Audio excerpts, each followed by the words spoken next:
నమస్తే అన్న, అందరికీ నమస్కారం.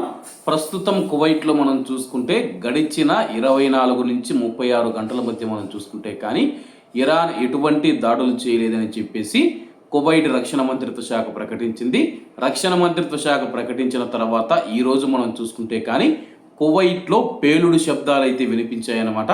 చాలామంది యొక్క పేలుడు శబ్దాలు ఎందుకు వినిపించాయని చెప్పేసి అడుగుతూ ఉన్నారన్నమాట.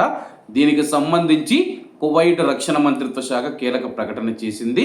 మేజర్ ఫోర్సెస్ ఇంజనీరింగ్ కార్ప్స్కు చెందిన పేలుడు పదార్థాల నిర్వీర్య విభాగం ఈఓడి నేడు ఉదయం 10 గంటల నుంచి మధ్యాహ్నం 12 గంటల వరకు మిగిలిపోయిన పేలుడు పదార్థాలు మరియు తుపాకీ గుండ్ల శకలాలను తొలగించే ప్రక్రియ చేపట్టింది.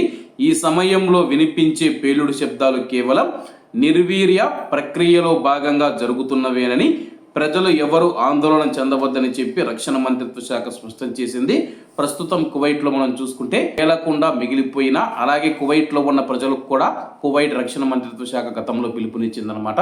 మీ చుట్టుపక్కల ఎక్కడైనా సరే కానీ అనుమానాస్పద వస్తువులు కానీ లేకపోతే అనుమానాస్పదంగా ఏవైనా కనపడితే కానీ మాకు సమాచారం ఇస్తే మా యొక్క పేలుడు నిర్మూలన బృందాలు అక్కడికి చేరుకొని వాటిని పరిశీలించి వాటిని నిర్వీర్యం చేస్తామని చెప్పి ప్రకటించిన విషయం అందరికీ తెలిసిందే.